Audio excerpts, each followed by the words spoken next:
You're listening to the Let's Talk Marketing podcast hosted by me, Katya Allison.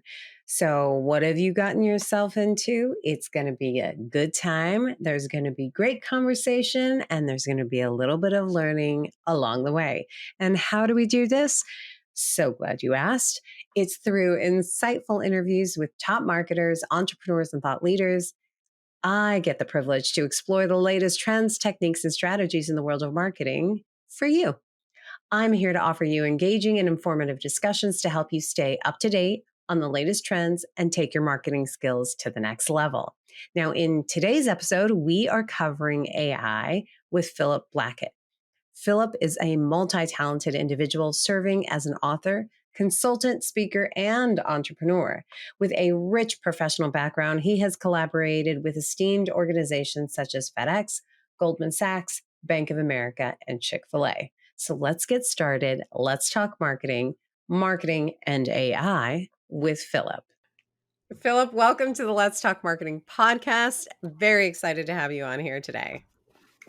Thank you so much, Katya. I really appreciate it. Looking forward to talking to you. Yes. We always like to have the audience get to know you a little bit. So let's start off with just you sharing with us what your first marketing role was, or like what you would have categorized as your first marketing role.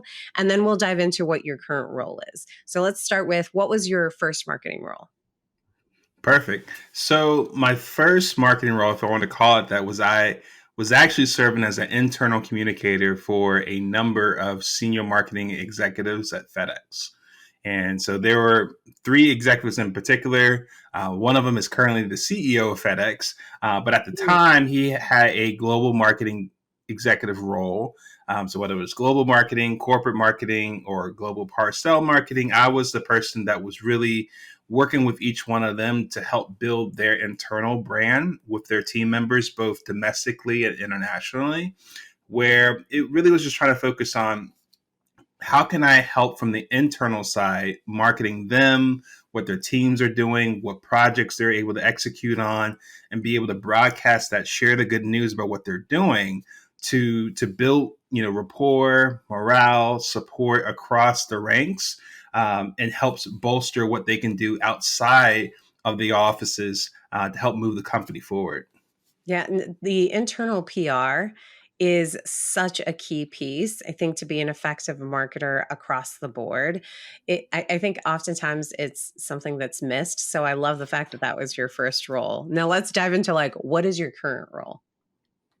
So my current role is I work with small business owners and entrepreneurs to help realize the businesses they always dreamed of having before life happened Mm-hmm. with the power of artificial intelligence. I think it's one of those things that's really exciting about it is that artificial intelligence is bringing on a number of opportunities that a lot of small business owners, your mom and pops, your startups, Mm-hmm. small scale entrepreneurs would think, a lot of that new technology would be like for like the corporate titans of the world and that sort, where it's just like you have to be a big business to actually utilize this technology.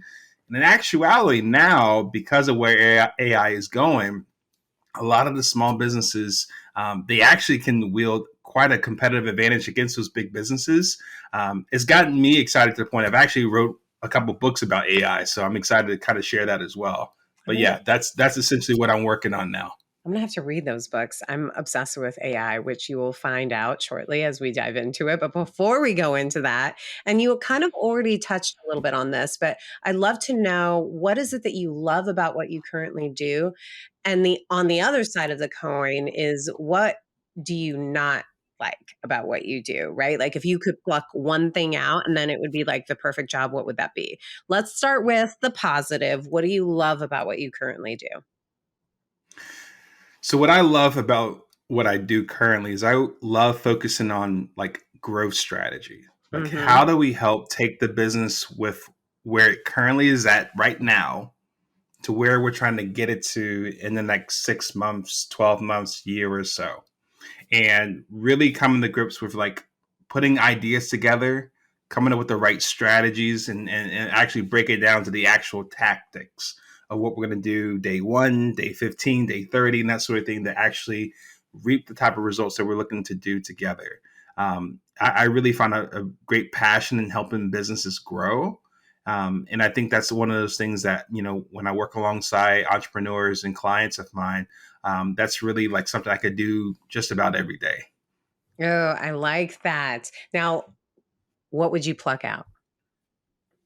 What I would pluck out are the things that I'm not good at, but as running a small business myself, you have to take on, which is more of like, the back office operation stuff, the Yes. accounting, the finance, the stuff where it's just like, recognizing for myself, like where my like sphere of genius, you want to call it, is, and wanting to focus on that. And then everything outside of that sphere, I want to just be able to say, hey, let's find people that's their genius level Yeah. and let them work on that stuff. And we're all working in our genius level in our own different spheres together. Oh, I love the way you articulated that because it's so true. I always say, I want a team of A players, and I know that I'm not an A player in everything, but if we had a whole team of A players, imagine what the possibilities of what we can do would be. So that's great. Absolutely. Now, being in your role, especially because you're very focused on AI. I'd love to hear like how you leverage social media, if you leverage social media networks at all, as far as like looking to them for inspiration, education, or entertainment. Like, do you leverage any social media network for either of those things? And if so, which ones? Yeah, so I think for me, like I've been involved with a number of different social media networks. I think the most common ones for me tend to be Facebook, Instagram, LinkedIn, to a lesser degree, maybe Twitter and TikTok. Hmm. Um, and I think it really just comes out to really understanding where are the people you're looking to serve, Yeah. where do they congregate among those networks, and then finding yourself building a presence there and then interacting with those people who you're looking to work with. Do you have a guilty pleasure on social media? Like, are you a TikToker? Do you scroll nonstop? You So I think obsessed with the education on LinkedIn? Are you inspired with pictures you see on Instagram? so. What I will say is what gets me a lot in the rabbit hole. If one of those networks is going to be it, it's probably going to be Instagram. And I Interesting. think part of it is it's not so much the pictures, Katya. It's more so like the videos. Like I'm a Mm. sucker for like short, funny videos that I can like send to family and friends that just has me just like laughing my tail off. Ah, I I love just that. saw I just saw one actually not too long ago where it was like this cute pug, which you think is all wrinkly and cute and cuddly. And it was making this weird baby like screaming noise that frightened its like dachshund like mate. And it was just so like out of the ordinary, random that I was like, this is having me like on my back laughing. Um, I think I've seen that video before too. And the pugs are so unique because their eyeballs just always look like they're going to fall out of their eyes at any moment. Oh my gosh, that's Absolutely. hilarious. I also think So yeah, sharing videos and posts, they are entertaining, and then it ends up becoming honestly like a little bit of a love language. The amount like that I send out, like I want people to enjoy it with me. It's hilarious. I love that. Now, how do you outside of social media networks, how do you stay up to date on trends? Is there a a newsletter? That's what I was going to say. Is there a newsletter that you subscribe to, a podcast, or is it books? Is it like, especially in the world of AI, how are you staying up to date on the trends? So I think one of the big things is that, on LinkedIn in particular, I actually have a newsletter myself that I Mhm. run to help people get up to date on what AI is doing and how it can more importantly impact their businesses and their careers. It's called Use AI to Grow Your Business. Mhm. It's a newsletter I have on LinkedIn, have about 1,000 subscribers or so. And what we focus on there is just basically saying, hey, like, let's take every function of business, for example, sales, operations, marketing, Mhm. um, and just kind of understand, okay, how is AI impacting it? And really just kind of help educate people. And I know I'll probably get myself on a soapbox here, so I'm going to have to reel myself in real quickly on this. We'll But dive into the it big real thing, soon. We'll dive into it real soon. I promise you. I'll just say this. The big thing is that I look at AI the way that we looked at the internet 20 years ago or Mm-hmm. so. It's something that could seem very foreign or daunting, or how is this going to apply to me? Yeah. But lo and behold, 20 years later, everyone's doing it. Yeah. And the biggest thing you have to get across to yourself is don't wait till 20 years to get on top of Yeah. this trend. So definitely learn what you can, which is what I thought this newsletter could help out with. But I'm also reading different books, staying up to date, like any like current events that LinkedIn's talking about. They're often talking about the newest company that is, frankly, sadly, laying off people Yes. because they're making these investments on where technology is going with regards to AI. And it's almost like a mounting list that even, since January 2024, it's like multiple big companies are saying like, listen, this is where the future is. We're going to have to make adjustments. And with those adjustments, oftentimes are tough decisions that impact people. Yeah. And so the question that comes off top of mind for me is, I don't want any of my friends or family being on the short end of those developments. How can we learn what needs to be learned here and position ourselves better for what's on the way when it comes to new technology, including AI? I couldn't agree more. And let's rip the Band-Aid. We got to dive into this because I cannot hold off any longer talking about AI.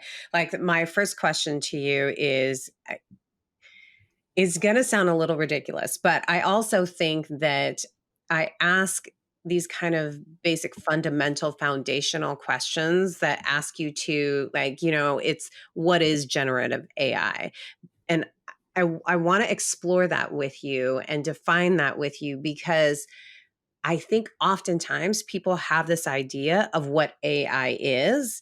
And I don't know if they're thinking like Wally from, like a Disney movie, or I think that's Pixar. So nobody go after me in any sort of comments in that, like it's like this robotic thing. It's going to take over the world and all of this stuff. But let's dive into like what is generative AI and how many kind of different types of AI are there? Mm-hmm. So it's a great question. I think when you think about generative AI, it's essentially like you just take those two words together, right? Generative meaning it's generating, it's creating, it's Hmm. basically you are sharing with the AI platform or provider what you essentially want to create, and you're basically given a sort of direction or prompt, um, outline or something along those lines. And on the back end comes this generated product, video, image, whatever you want, that comes out of that. Yeah. And so I think that when you think about generative AI, it's just thinking to yourself, essentially, what do you want to create? And have AI basically do that for you as if you're like selecting on a Yeah. menu Yeah. Yeah. almost. I love that. How many different types of AI are there, though? More than I can possibly comprehend, because here, What are the like ones that here, everyone is like? Because we talked about generative AI, right? Like that makes sense to me, but I feel like there are others out there that kind of surface at the top, like the top three types of just kind of AI. One would be generative. What are a couple of others? yeah. So I think for me, when I think about it, here's the beauty part. Like, because technology is advancing so quickly, Yeah. um, what I share on this podcast here, there may be very new forms, new tools, new Hmm. platforms by the time this airs, or 6 months from now, and that Yeah. sort. And I think one of the common misconceptions here, Katya, about generative AI is there's so much focus on like the big elephant in the room, Yeah. which oftentimes people say is Chat GPT, Yeah. right? It's like that's the most popular one. You put in a prompt, you say, "Hey, can you do this for me?" It spits out this, information here. You're like, "Oh my gosh, this is all the AI is." Yeah. And the challenge I have with it is you're just scratching the surface on Hmm. where generative AI is coming from. It makes me think, honestly, to an article I wrote, I not wrote, but I read just like back to the question you were saying, how you stay up on trends and that sort of Yeah. thing. Well, there was this big article that was written by, I believe it's the Hollywood Reporter, Okay. and they interviewed filmmaker Tyler Perry. Mm-hmm. And basically, what was his response to what was going on with AI? And essentially, long story short, definitely recommend you check out the article.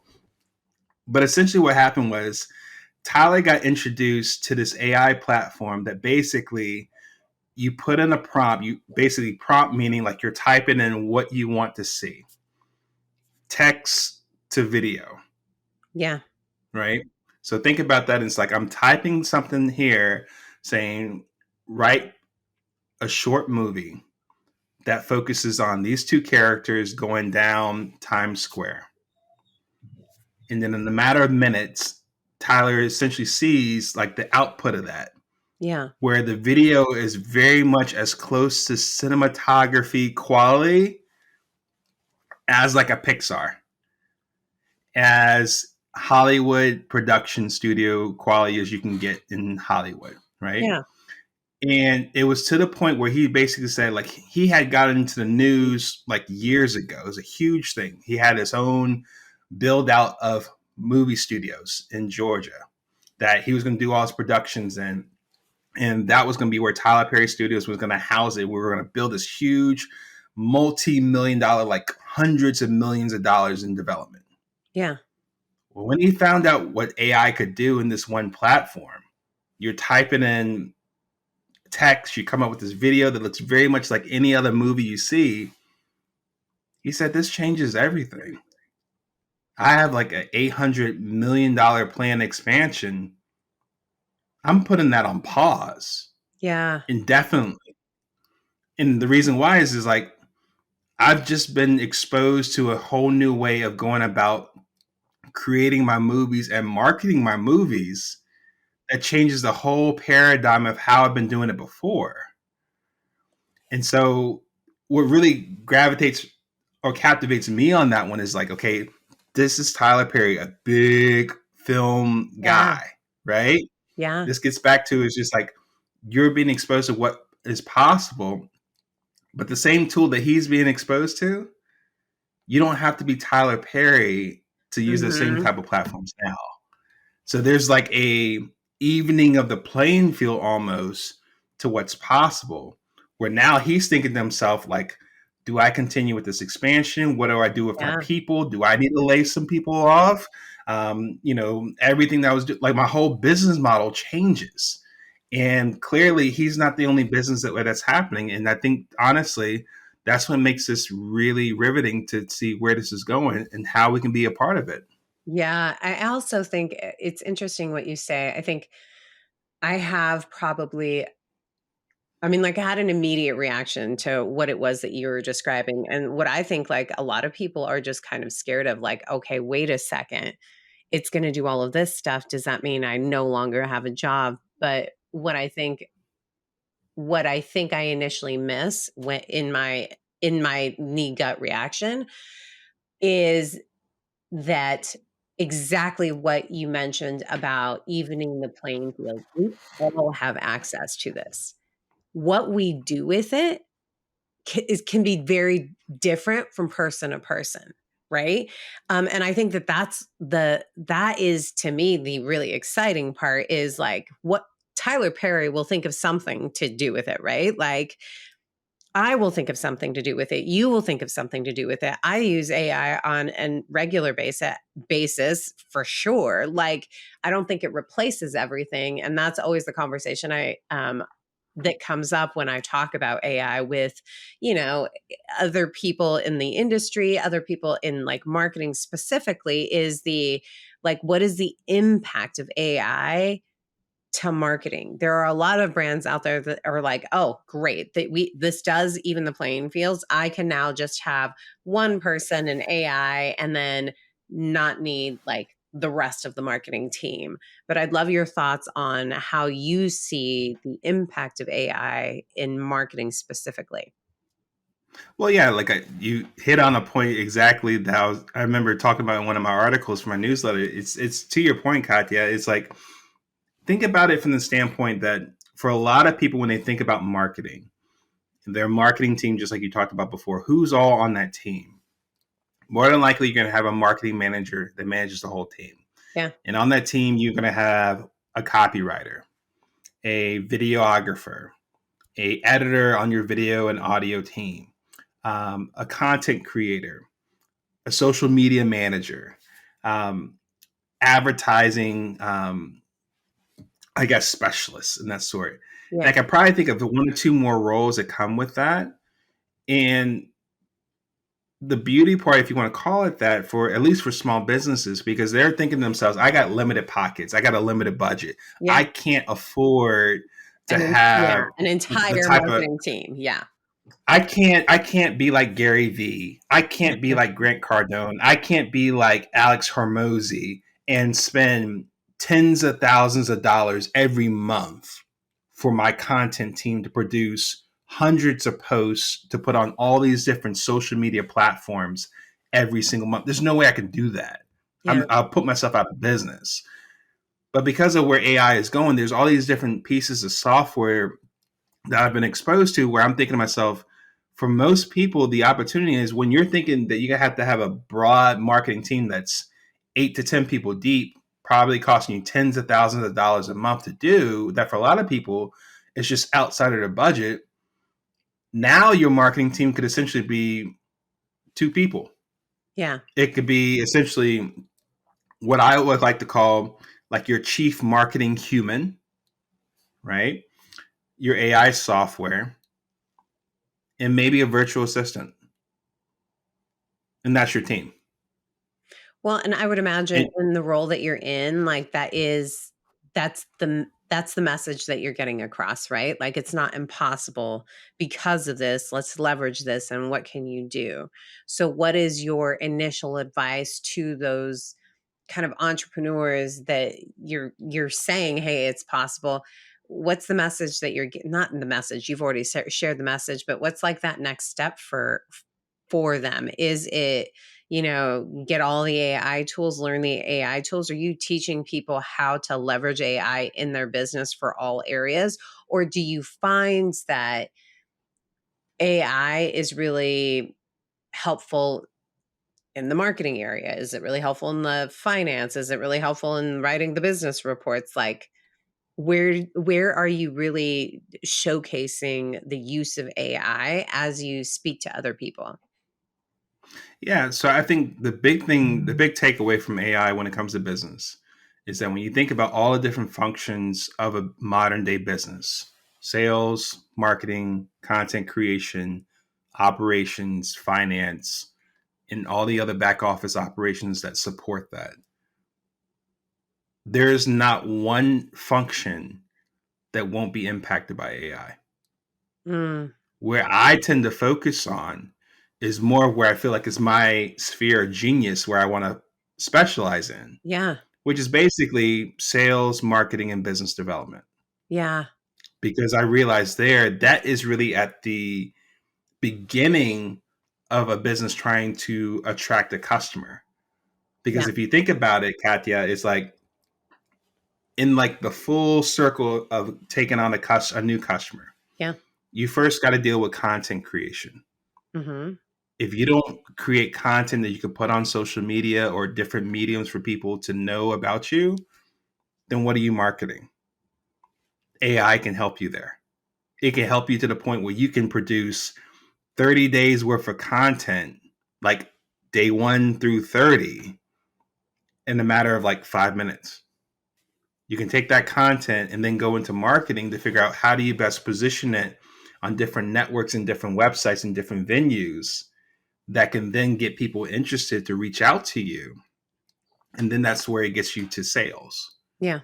And so part of it to me is thinking like I'm focusing on the front end to bring in the customer because every business, your lifeblood is serving customers and clients. If you don't have customers and clients, you're not going to be in business long. So I think that's where part of the reason why I focus so much on that, because businesses today, they're basically on a grow or die mentality. Yeah. And a lot of what dictates as far as whether they survive next year or not is how many customers or clients or patients that they're serving more so than they did before. And how do we use AI to help bolster their content creation, their marketing, and their sales to further grow their businesses so they can continue to grow rather than regress or even die? So it's really taking AI as a tool for almost all areas of the business, but the focus that you have is what I would describe almost as like the front facing, right? What's going to get people into the door. And I heard you articulate the first two, but I help me better understand, how does the sales team leverage AI? So this is where things get, sometimes people can think this is scary. Some people think this is like really cool. Right. So buckle up your seatbelts. Here we go. Okay. This was the So spicy question, apparently. so imagine, Katya, you, let's just put you in a sense, in this case study, we'll call it. Hmm. You got content and you're marketing your podcast show. You're looking for new listeners. Yeah. You got the content, you're producing 30 days of content in 5 minutes. Now you're able to put this out on different networks. You promote it. You basically say, hey, if you're interested in this type of content, fill out this form and we'll reach out to you to learn more of what you're interested in and how we can better serve you. You do that, you get, let's say, 1,000 requests for information. Okay. Last time I checked, Katya, you're one person. I am. How many people can you likely call in a 24-hour span? Just you. 50. Okay. So 50, 1,000 people divided by 50, that means you by yourself could do it in about 20 days. Yes. But is there better uses of your time than calling 50 people a day in what you do? If I'm if I'm the only person in my business, absolutely, right? Like, kind of need things to be automated so that then I can focus on other areas of the business. So you hit on the key word there. Yeah. And the key word was automated. Yeah. We've now reached a point that when it comes to sales, there are tools out there that you basically can load your customer list, who you want to reach out to, those 1,000 names. Maybe when you got the information from them, you asked for a phone number to reach out to. Yeah. There's now AI software now, and I've seen it happen, where you have basically AI calling your leads for you. You submit a Fascinating. list, Fascinating. name, phone number, and I've heard the quality, it's not like 100% match to match human, but it's very, very close. And it responds off of conversation. This isn't just like you just broadcasting a message to people Yeah. and they click yes or no. And that's what this is like. Hey, Katya, how are you doing today? And then you respond. And then AI responds based off what you say. So it's like dynamic type of conversation. You program it to a way where now it's like they call 1,000 people at the same time. So instead of it taking you 20 days to reach 1,000 people, you now have 20 days worth of time freed up for you. Yeah. And you have those 1,000 people called that same day to where they're booking time with you on a website or getting the reminder of where to tune into your podcast show. Yeah. You didn't have to do that. You didn't have to pay somebody minimum wage or salary to do that. Now it's like you just paid for the software to call those people, which oftentimes is significantly less than you having an employee to do that and still keeping the quality consistent. I think I can somewhat get behind what you're selling over here. But you're right. It is scary. That's a scary thought, because the question that I have for you, that I'm actually not going to ask you, because I have a feeling that I know what your answer is going to be, is like, at what point do we have the human touch? And I think what I'm hearing you say is let's say there's a list as continue to use me as an example, right? I have 50 things to do. And what you're saying, how you're viewing the connection between AI and my 50 things is like, what of these 50 things can you automate so that you can really focus? And maybe that's more of that human touch on the other things that you can't automate. Is that accurate? I mean, is that what you're getting to? I think you're right on the money there. I think we talked about sphere of genius, Yeah. and everyone I believe has that. So then the thought becomes, okay, Katya thinks, okay, what is the thing that I do that nobody, human or machine, could replicate the same way I could do it? Yeah.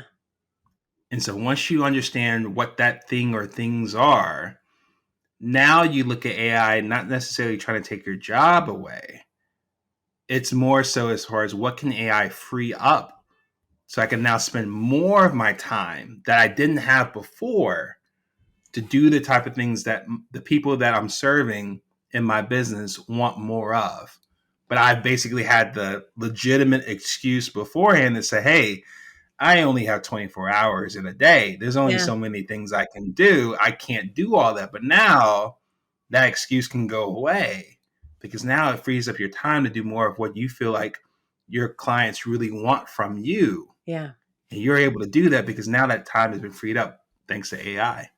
So I get that. And I do think it's exciting and scary at the same time. I also worry about brands hearing this and thinking, oh, okay, um, let's do this. I'm all about it. You're absolutely right, Philip. These are the things that I can automate. And then this is the thing that like I want to be able to concentrate my time on.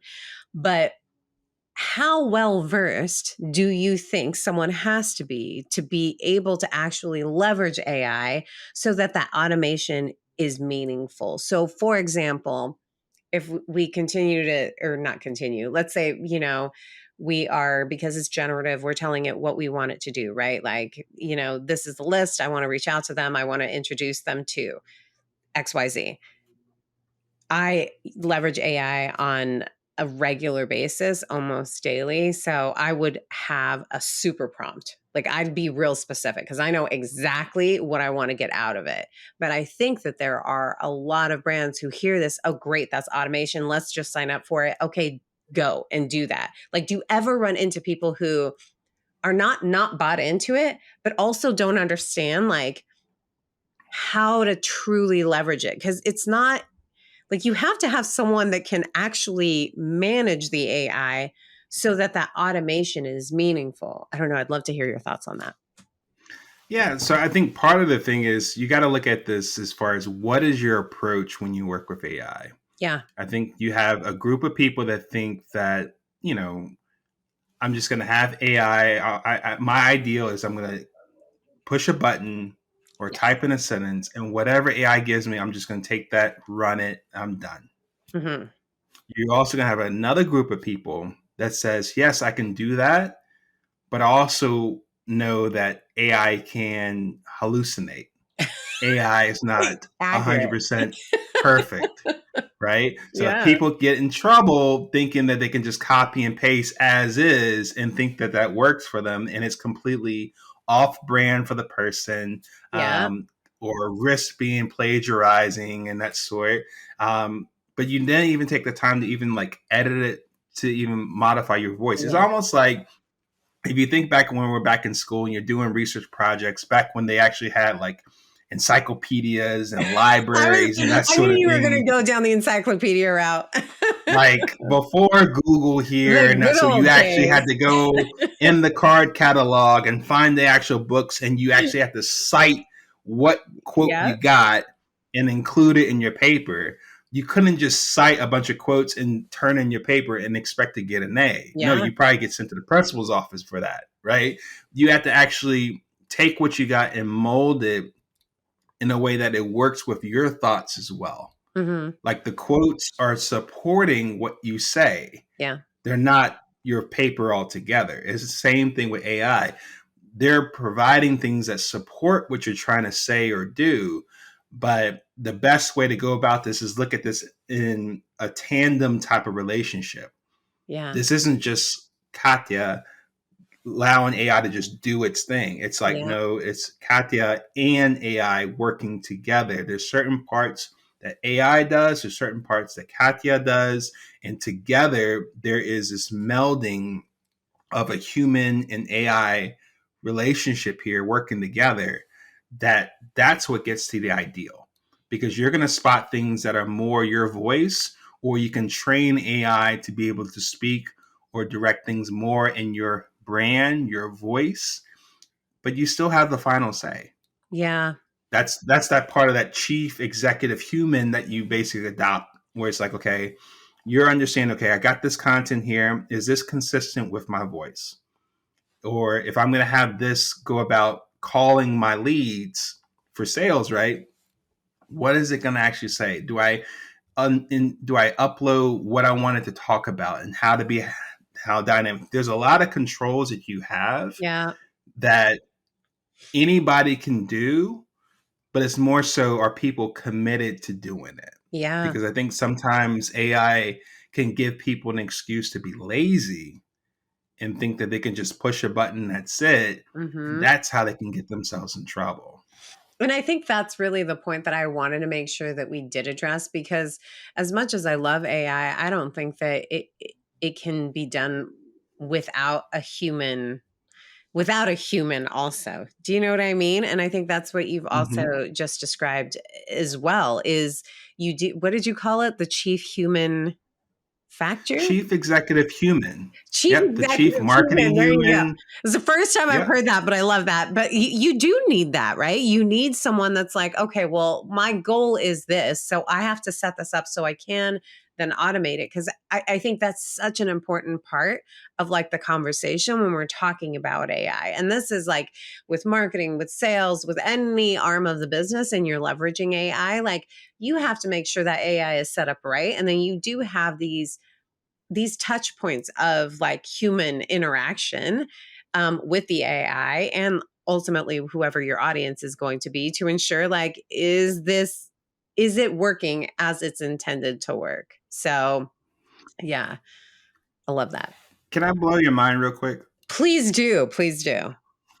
So we're on a podcast right now. Yeah. There's a human element of two humans talking to one another and dynamically asking and answering each other's Yes. questions. Are you Right? actually AI? Is that what you're going to tell me?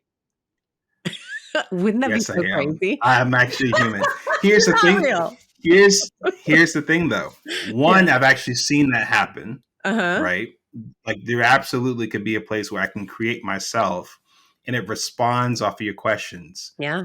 That's real. That's here. Not coming, that's here. That Yeah. capability is here. What I was gonna say is, to your point, as far as like the chief executive human, you actually have more than one choice of how to go about doing your podcast.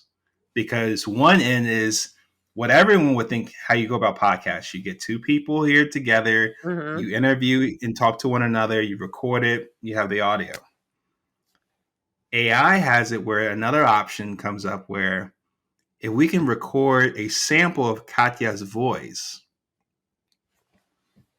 we can then replicate that, where basically what you could do Mm. is you could script out what you want to say in your podcast.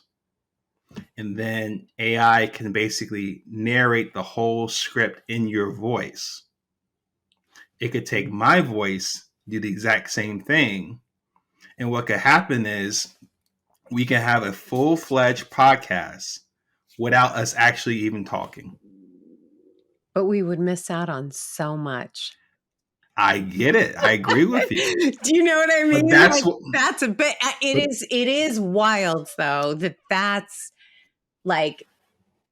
Did you say this already exists, or it is like around the corner? I've Yeah. already seen the actual software. I've gotten into a point where I could record my voice already, and I could have it narrate what I wanted to say. Yeah, that's. I really also fun. have seen platforms where not only it can narrate from an audio perspective, but also video. It could take a sample of your video record like a 1 to 2 minute video of yourself. You submit it to a certain piece of software. They do their thing. And then now you can submit a script of what you want you to say. And it's going to record a video of you actually saying it. And it Yeah. wasn't even you. That is It's just you, so but it's wild. you talking Yeah. a script you submitted in your voice with you on the video. And it looks very eerily close to if you were doing it live. As long That's as where we're at right now. As long as that video had a statement necklace, I'm there for it. No, I'm just kidding. I think, like, for me, I like this. I love leveraging AI as a tool. It is scary. It is exciting. I think it's only, to your point, right? I'm on the bandwagon now because I don't want to be behind later on. And I can already see the value of it. Like, as a consultant, I've done a ton of consulting. It is my coworker. I cannot move at the speed that I want to move as a consultant without leveraging AI, and not to write things out. Like, that's the thing that I love. So I don't want to ever give that part up, right? But there are, Mm-hmm. to your point, when I asked at the very beginning, what are the things that you don't like? Those are the things that I put into AI. I Mm-hmm. could probably talk about AI forever. And I'm sure that you could too. But I've taken up already so much of your time. I have one final question for you to wrap it up. Oh, I didn't even notice how long we went. I am so sorry for keeping you so long. But here's No, your I've final enjoyed this. Yeah, here's your final question. If you knew then what you know now, what's the marketing advice that you give to yourself? Go full all in into AI. Go full I all think it's one in. of those things. Yeah. I think it's one of those things that, I have kids myself. They're much younger. They're like going to turn 7 this month. So it's not even applicable to them. But it's like, if I was talking to my younger self, like, I think as far back as like 16, 17 years old, I would Yeah. say, learn what AI is all about and how it can help businesses across the board. And you're not going to have to worry about where your next check is going to come from and how you're going to support yourself and your family. This is the wave of the future. And at the same time, there's a lot of businesses that do not know what this whole AI thing is about beyond Chat GPT. And there's a Mm, whole nother world beyond that. But at the same time, those same people still got jobs to take on. They may not have the time to do it. If you're able to find out what this really is about and provide a value for them to say, hey, let me help take care of that for you, yeah. then you're going to have a huge value for a lot of people. That's going to help position you as a thought leader and as somebody that can really be of service to a lot of people in a world that is changing literally by the day. That's amazing. That's great sound advice. I can't thank you enough for coming on here, dropping your knowledge bombs, sharing new vernacular like chief human officer, chief executive human, chief executive Chief human. Oh executive my goodness, human. now I'm making up my own words. Either way, obsessed. Thank you again so much. I really appreciate you, and thoroughly enjoyed our conversation. Absolutely. It's been a pleasure. Thank you so much for having me, Katya. Well, I hope that you found today's episode on AI as informative as I did. I've got my 3 key takeaways for you. The first one is AI doesn't have to be scary. It doesn't, my friends. Now, Philip has built his entire career, well, not his entire career, his whole business, I should say, on the effectiveness of AI for small businesses specifically. So maybe it's not as scary as it can seem to some people. I'm definitely of that mindset, the not scared of it mindset, that is. Now, AI has become increasingly accessible and can really provide a small business a competitive edge, but not only for a small business. Leveraging AI as part of your services or products is just going to be the norm, and that is regardless of your size, right? Now, I recently was at a trade show, and I can't tell you how many people and how many times people came up and asked us about our AI capabilities. Now, you as a business of any size cannot afford to really miss out on the AI boat, my friends. Number 2, AI is not coming after your job. While yes, it can automate a lot of things that were once done manually, AI is not going to take over your job. It should truly be looked at as a tool to enhance human roles and capabilities. In marketing specifically, it can create content, for example, but that content has to be reviewed by a person to ensure that it hits the tone and the voice. And depending on your product or service, that it's accurate, right? It can analyze data. It can also automate processes. It looks at it I look at it as an opportunity. If I didn't have to do XYZ because it can now be automated with the use of AI, what does that leave me open to do now? I feel like that's the question we should ask ourselves.